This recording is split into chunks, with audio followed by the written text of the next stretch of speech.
In the kind of hopelessness, Anna can only let things unfold, but Jack's luck didn't last too long. Soon she met her Waterloo in the next interview, as other reporters teamed up, having 2 cars on standby, always beating Jack to exclusive news shots. But as the video quality plummeted, even the goddess Anna couldn't help but curse her, and seeing the news footage from other reporters on TV, a dejected Jack just snapped. Unwilling to admit defeat, Jack sneaked into a rival's yard and installed a GPS tracker under their car. And he made a modification to the car's brakes.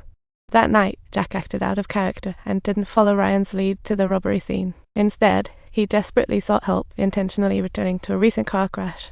Ryan's eyes widened at the sight, because the accident involved none other than his competitor's van, and Jack was smiling. This was exactly the surprise he had anticipated. Jack approached the car with a stoic expression and aimed the camera at the injured colleague, ready for his interview. After taking care of their rivals, they promptly received a radio report of a burglary in progress. Jack swiftly turned, beating the police to the scene. He had Ryan wait in the car for a signal and sprinted to the mansion with his camera.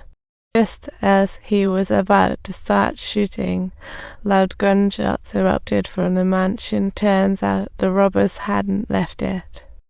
Spotting the robbers about to exit, Jack quickly dove into a nearby bush for cover. In this way, he not only got clear shots of the robbers' faces, but also the license plate, and once the getaway car left, Jack rushed into the crime scene, only to discover the weapon right at the entrance. Inside, the first thing he saw was a woman sprawled on the couch, and since he just heard multiple gunshots, he immediately followed the blood trail. He sprinted up to the 2nd floor and, sure enough, found another bullet-riddled corpse. He even managed to get footage of the last victim while exiting. After finishing 2 tents to linger, he left immediately. Ryan, with the cash, swiftly escaped, and they drove off. The police, having received the report, slowly arrived as the car reached the main road. Jack pulled over, stood by Road to Magic, edited his just-shot footage. He deliberately cut out the footage of the robbers getting into their car and rushed to Anna's TV station at night with the video. After watching the video, Anna felt like she found her lifeline, and the gruesome scene just pumped her up even more since once aired. Ratings would definitely soar, and though it went against journalistic ethics, Anna, eager to keep her job, decided to force it as the next day's top story. Little did she know, this time Jack quoted a whopping $100,000. But that price was way beyond the station's budget, and after some haggling, Jack lowered it to $15,000, but Anna could only scrape together $10,000, so Jack decided to stop arguing altogether and left without looking back, knowing Anna would eventually cave in, and once she did. Subtitles: the price he would need to bear would go far beyond just $15,000, given that he had nurtured strong relationships with the station's manager, hosts, and supervisors. I'd be meeting with him in the morning, and yeah, take me along, introducing me to your video producers and the president. Also give them a little reminder about my success stories. And I'm not done yet. I want to end this whole haggling game. It will save time.